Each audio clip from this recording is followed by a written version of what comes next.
वसईत घडली मोठी धक्कादायक घटना। क्लोरीन सिलेंडर लीक झाल्याने परिसरात मोठा गोंधळ उडाला। क्लोरीन वायू वातावरणात पसरल्याने वसईत एकच गोंधळ उडाला।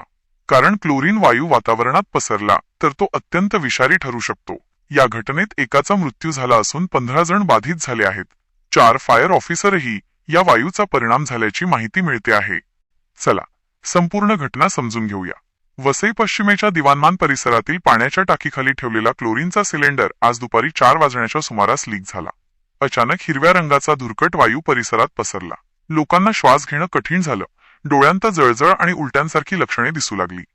परिस्थिती बिकट होत असल्याचे लक्षात येताच स्थानिक नागरिकांनी तातडीने स्थलांतर सुरू केले। माणिकपूर पोलीस आणि फायर ब्रिगेडचा ताफा घटनास्थळी दाखल झाला।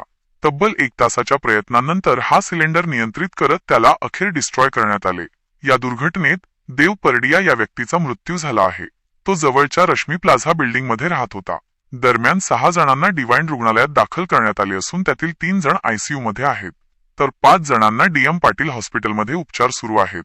तसेच बचाव कार्य करणारे 4 फायर ऑफिसरही बाधित झाले असून त्यांना बँक्सी हॉस्पिटलमध्ये दाखल केले आहे। रहिवाशांमध्ये या घटनेमुळे भीतीचे वातावरण निर्माण झाले आहे। प्रशासनाकडून परिसरात पाहणी सुरू असून अशा घटना पुन्हा घडू नयेत म्हणून पुढील सुरक्षा उपायांवरही चर्चा सुरू आहे। हा मॅडम, एक घटना घडली होती गॅस लिकेजची, काय घटना आणि आपले पोलीसवाल्यांनी एकदम जबरदस्त काम केलं, काय बोलणार आहे? 4-4:30च्या दरम्यान वपोनी माणिकपूर यांना माहिती मिळाली की अशा प्रकारे दिवाणमान स्मशानभूमीच्या समोर टाकी साफ करताना एक क्लोरीनची टाकी गळती सुरू झालेली आहे। पोलीस तात्काळ या ठिकाणी 5 मिनिटात पोहोचले। सगळ्या स्थितीचा आढावा घेतला। त्यानंतर स्थितीचं गांभीर्य ओळखून फायर ब्रिगेड असेल इतर यंत्रणांना कार्यान्वित करून तात्काळ ती टाकी जी गळत होती ती सेटल डाऊन केली। त्यानंतर काही लोकांना क्लोरीनमुळे त्रास होत होता, त्यांना तात्काळ पोलिसांनी डिवाइन हॉस्पिटल इथं ॲडमिट करून घेतलं।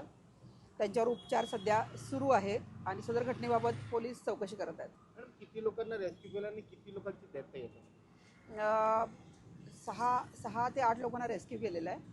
एक 59 इयर ओल्ड देव पार्डीवाला यांचा मृत्यू झाल्याचं समजतं आहे।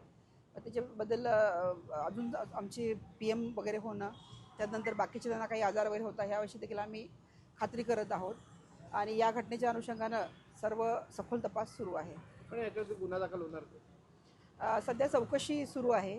चौकशीअंती आपण निष्कर्षापर्यंत पोहोचू शकतो। मॅडम, असे भरपूर ठिकाणी टाके आहेत, तिकडे पण असे सिलेंडर तुम्ही पालिकेला कळवणार आहे का याच्याबद्दल? हा, स्वतः आता पालिका देखील ॲक्टिव्हली याच्यावर कारवाई करेल। त्यांना देखील हे जुनं सिलेंडर होतं ते नगर परिषद असताना, ते देखील त्या अनुषंगानं त्यांची कारवाई करतील। लोकांचं स्वास्थ्य, लोकांचं आरोग्य हे सर्वांचंच प्रथम प्राधान्य राहिलेलं आहे, त्यामुळे ते नक्कीच त्यावर कारवाई करतील।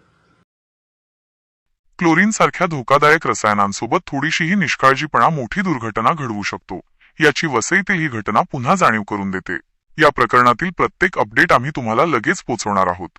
जर तुम्हाला हा रिपोर्ट माहितीपूर्ण वाटला असेल तर व्हिडिओला लाईक करा, चॅनेलला सबस्क्राईब करा आणि बेल आयकॉन नक्की दाबा।